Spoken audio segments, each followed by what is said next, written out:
Hello, everyone. I'm Daniel, and welcome to 5 Movies in 5 Minutes, where I recommend 5 movies across various genres and categories. This is episode 1, so I'm starting with the best genre horror. First up is Dead Alive, aka Braindead, by Peter Jackson. It is a zombie splatter comedy, sometimes referred to as a splat stick, which is a great name, it totally works. It's about a man named Lionel who becomes romantically entangled with a young woman named Paquita, but the romance gets interrupted by zombies. It's an incredibly inventive movie. Peter Jackson takes the concept of the flesh-eating undead and he just has a blast chopping limbs, pulling organs, and spraying gallons and gallons of blood all across the screen. It's like being at a Gwar concert. In fact, if you're a fan of Gwar, go watch this movie. It's right up your alley. Stop the video. Don't even pay attention to the next 4 recommendations. Just go see it. You're going to have a great time. There's puppets, there's miniatures, there's all sorts of gory props and makeup effects. I saw this for the first time when I was in the 8th grade and it blew my mind. I didn't know movies could be like this. It honestly made me fall in love with cinema. It was a very formative moment in my life. It's a love story, it's got some tender moments. It also has a scene where a woman eats her own ear. Go check it out. Next up is Possession, directed by Andrej Zulawski. This movie is one of the most batshit movies I've ever seen. It is a story of a man who seems to be some sort of spy returning home from a work trip, and he suspects that his wife is having an affair. I don't want to say much more than that, but yeah, she's having an affair, and it's bad. The relationship begins to deteriorate, and so does all notion of sanity. To say that the performances go big in this movie is an understatement. Our 2 leads spend 80% of their scenes shouting and screaming at each other. Isabelle Adjani manages to conjure a depiction of madness that feels ancient and deep within the core of all humanity. Sam Neill displays such deep suffering and despair that it makes you feel as though you're covered in filth. I went into this movie completely blind and I was physically exhausted by the end. It's also beautiful to look at. The camera frequently glides throughout the scene as if dancing with the other actors. I showed it to a friend and he said it was the best shot bad movie he'd ever seen. To which I say, fuck you, Ian, this movie rules. I showed it to another group of friends and it kicked off a weekly ritual of getting together and watching strange and challenging movies. I recommend trying it. Our third movie is Sleepaway Camp by Robert Hiltzik. If you're someone who likes So Bad They're Good movies, then you owe it to yourself to check this out. It's a summertime slasher that was also featured on the How Did This Get Made podcast, but I think even there the host hesitated to call it a bad movie because it's just so damn entertaining. One thing I really like about this movie is that the kids are all foul-mouthed pieces of shit. They're not foul-mouthed in a look how edgy we are sort of way. It feels more honest.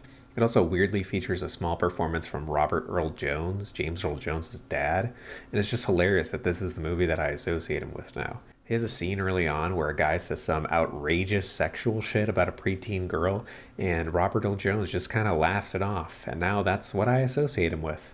That's just who Robert Earl Jones is to me now. Anyway, this movie also has a pretty iconic ending. I don't want to spoil anything, but I did find it pretty unsettling. Maybe because the journey leading to it was so damn silly that I just didn't expect that it would actually build to anything interesting. Next is Bram Stoker's Dracula by Francis Ford Coppolla. Have you ever wanted to watch Tom Waits eat bugs? Well, have I got the movie for you. The cast is stacked. Gary Oldman, sometimes looking like a spooky grandma, other times looking like a pickup artist. Keanu Reeves with a horrible British accent. Winona Ryder being the love of my life, which is true for every movie she's in. Anthony Hopkins as Van Helsing, a role previously played by the legendary Peter Cushing and later played by the legendary Hugh Jackman. And a supporting cast of Cary Elwes, Richard E. Grant, Monica Bellucci, and of course Tom Waits eating bugs. The visuals are really the star of the show here though. And I mean every aspect of them. The makeup, the costumes, the art direction, and definitely the special effects. All of the effects were done on set and in camera, using similar techniques as what was used during the silent era. And it all just looks incredible. There are miniatures, forced perspective, reverse footage, rear projections, multiple exposures. It's just awesome to look at. It's sexy, it's scary, it's funny, it's epic. Buy the Blu-ray and watch it on the biggest screen possible. And my last recommendation is My House Walkthrough by Nana825763. This is a 12-minute short film that you can watch for free on YouTube.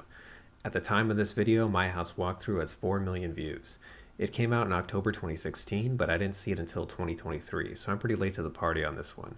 The movie is a walkthrough of a house, mostly of a hallway while peeking into various connected rooms. I don't want to show too much of the movie because it's so short. I feel like even 1 minute of footage would kind of ruin the experience. It's just something you need to sit down and fully commit to. I know it's YouTube, but definitely watch it on a large screen and not on your phone or computer because it's something you really want to feel immersed in. There aren't any jump scares or anything like that. It's just a creepy and disconcerting experience that slowly builds over the course of its 12 minutes.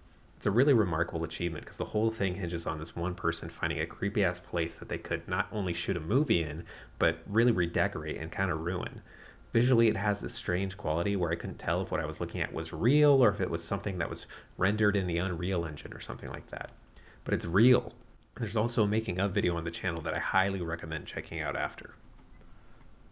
So that's it. Those are my 5 recommendations. I really like horror, so I'll probably make another one of these at some point or start digging into subgenres, but really I just hope I can help you all find something new to watch, or if you've already seen all these, maybe I can inspire you to return to something you haven't seen in a while to reconsider its qualities. Shout out some of your favorite horror movies in the comments, or tell me why I'm wrong and why my taste sucks. If you enjoyed this video, please like and subscribe. If you didn't enjoy this video, go ahead and give me a like. Subscribe to be disappointed next time. Thank you all for watching. Peace.